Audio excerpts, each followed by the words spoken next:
Okay, the next thing that we want to talk about is instantaneous velocity and instantaneous speed.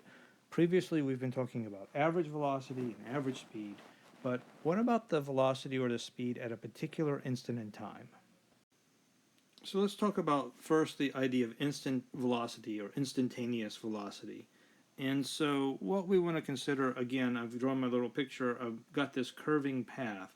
And so you could imagine someone traveling through this path from A to B in a million different ways. They could start out going really slowly and then speed up. They could start out going really fast and then slow down. They could speed up and slow down, speed up and slow down. Again, there's an infinite number of ways you could go along this path from A to B. And so you could even do that a million different ways. And if you calculate the displacement from A to B and divide it by the time, you could have the same average velocity for a million different trips that were all very different from each other. And so we need some way of characterizing the velocity at a particular point in time. So what's the speed or what's the velocity it has when it's right here, or when it's right there, or when it's right there, any particular point. And so this is what we want to talk about. So just the idea of this taking the velocity or the speed of something at a particular instant in time, if you're caught speeding as you pass a semi-truck on the highway, the cop will not care that your average velocity for the entire trip was well below the speed limit. He's only going to care that when he was pointing the radar gun at you, he measured the instantaneous velocity of your car going faster than the speed limit, and you might get a ticket. So these are what we want to think about. So here we have that same graph that we used before, and we want to consider the point at point B. So the question is, what is the velocity that they have at point B? So you can think about it's the velocity that he has at this particular position when he passes this particular position, or when they reach this particular time. And actually, it's the time that is the important thing, because, so again, if I'm at this position here, the same position is available right here, because remember, we read the position off of this axis. So if I say, what's the speed he has at a particular position, well, I could say there or there. It's not clear which one I'm talking about. But if I say, what's the position when he's at a particular time, then that's unambiguous. So I've got a specific time here, and I can say, what's the position when the guy is passing at that time? And so that's what we want to consider as the velocity at a particular moment in time. And the way that we do that is we cut a smaller slice of time. So if instead of picking the entire time interval from where you start to where you end up, if you pick a smaller time interval, say from A to C, you can see that that's going to give you a better approximation of the velocity at B than going from where you start to where you end up. First of all, you can see that at B, the trajectory is in the positive direction, but if you consider the average velocity over the whole time, that would have a negative slope, and that would be, a terrible approximation for the velocity at B here. But if I go from A to C here, I can see that that would be much better than going over the whole time. And again, if I look at I've just sort of blown this up here. If I look from A to C, I can get my delta x, I can get my delta t, and I can calculate delta x over delta t, and that would give me the average velocity over that segment, which would be much better than the average velocity over the whole time interval. But if I went, instead of from A to C, if I went from that side of B to there, if I went over a smaller interval still, that would be even better. And the smaller that I can make my delta t, the more accurate my velocity approximation is going to be. And in fact, if we let delta t approach 0, so there's a rule, we can say this is, in calculus we say this notation, you say it's the limit as delta t goes to 0, but we let delta t approach 0 but not ever get there, so this time interval gets smaller and smaller, and what happens is this line slope, it actually becomes a tangent line that just kisses the curve right at B. And the slope of that line, that's what we say the instantaneous velocity at B is. And in fact, whether you're talking about 1 dimension or 3 dimensions, it doesn't matter. The velocity, the instantaneous velocity at any time is going to be the slope of the position time curve at that moment. And so that is a a very important concept. Now, if you've ever had calculus before, you might recognize this as the way of taking a derivative. If you don't know what that means, don't worry about it. This is just sort of an FYI for those who've had calculus before. But here we can see that we have the instantaneous velocity is the limit as delta t goes to 0. That's how you read that. And all that means is we're taking that time interval, we're making it zeroing in around b, and we're making it smaller and smaller, get it as close to 0 as you possibly can without it ever reaching 0. And that whole thing is written just simply as dx over dt. And in calculus notation, that's called the derivative of the position variable x with respect to the time variable t, or just the derivative of x with respect to t. And again, this is a vector, so we could note that that's going to be in the x-hat direction.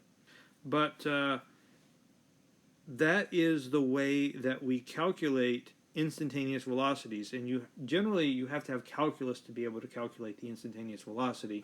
But if you can figure out the slope of this tangent line, that will do the same thing for you as actually taking the derivative. So here is an example of doing just that. We have a curve. This is position versus time. Now, just to throw in a little wrinkle here, this is a vertical motion rather than horizontal. This would be motion along the y-axis. So this could be, for example, a ball that was thrown up, and so it's rising up, it's slowing down as it gets to the top, it stops, and then it comes back down and it speeds up on the way down. If that's what this curve represented, we could figure out what the velocity, the instantaneous velocity at point A and point C are by simply making use of figuring out the slope of these tangent lines. So the tangent lines have been drawn in here, and so here I have my delta y, and I can read this off the graph as 12, and this is 3, and so my delta y would be 12 minus 3. If I look at the slope for point A, I've got 12 minus 3. The time interval is from 4 to 0, so my delta t is 4 seconds. I plug in my delta y over my delta t. I get 2.3 meters per second.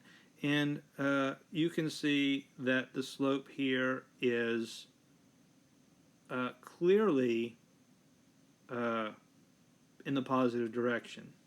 Now, at point B, you can see that that's basically where the thing turns around. So if I draw in a tangent line at point B, you can see it's just going to kiss the curve there, and it's going to be a horizontal line. So our line is going to be horizontal, the slope is 0, and so here we can see that the velocity is going to be 0. Now at point C here, we have the, again, the initial position is going to be 13. The final position is going to be about 5.5 if you look over from the graph. And so if you go final minus initial, that's going to be 5.5 minus 13.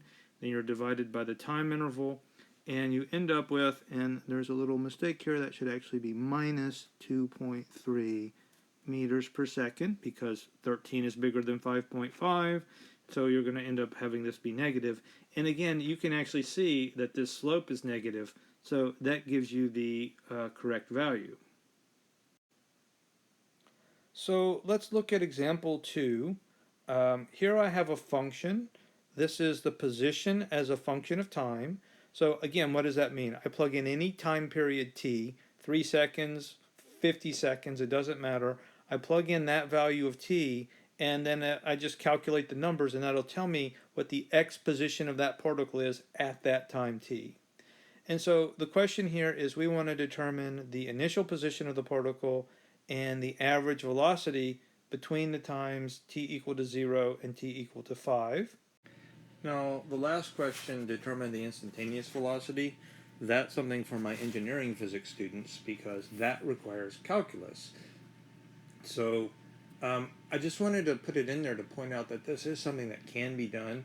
We talked about how the velocity, the instantaneous velocity, is what's called the derivative.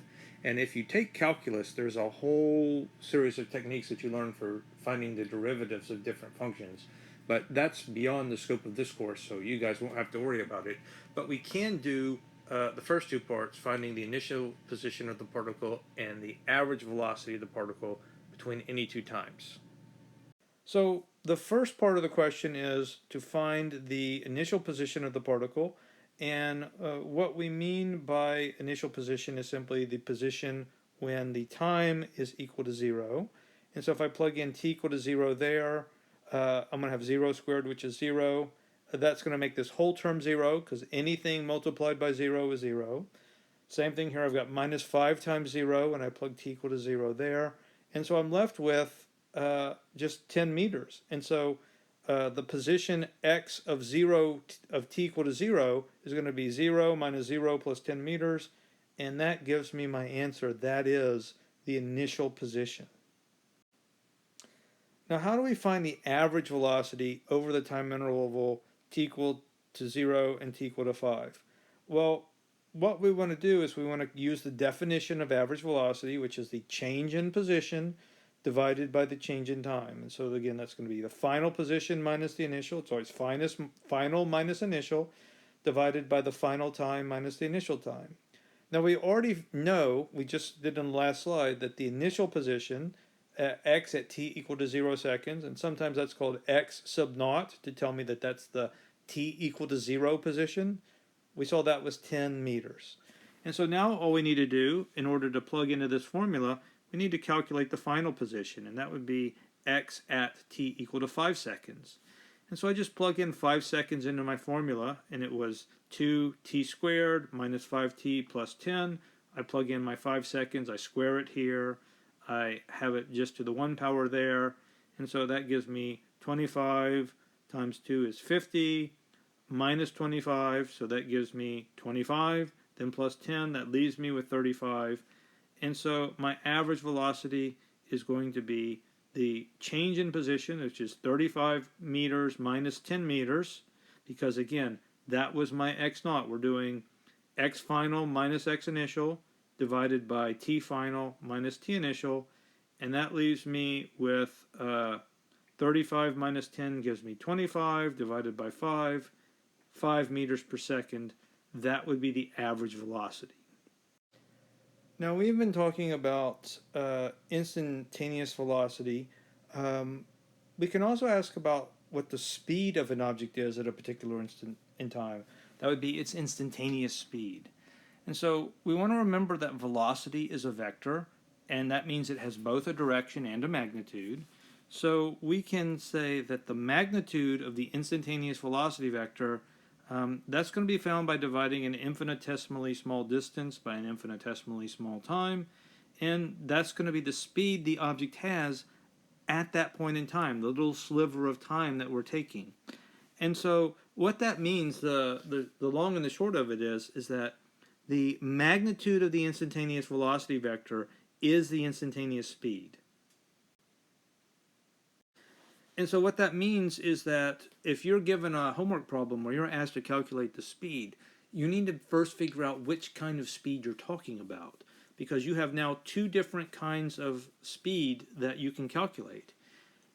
You can calculate the instantaneous speed, which is the magnitude of the velocity vector, or you can calculate the average speed, which is distance over time. Now, which one are you going to use? Well, it's going to depend on what you're given in the problem. If you're given a distance and a time and you're asked to calculate the speed, they're probably talking about the average speed. And if you have calculated, or if you're given some velocity vector and you're asked what the speed is at that particular time, you're going to just take the magnitude of that velocity vector. But let's just note one thing. Speed will always be positive because a velocity vector can point in the negative direction, but the magnitude of that velocity is always going to be positive. And speed is either a distance, which is always going to be just a positive number. It doesn't make sense to have a negative distance. Or it's going to be the magnitude of the velocity vector, which is always positive. So our speed is always going to be positive. And again, our minus signs always tell us directions when we deal with vectors.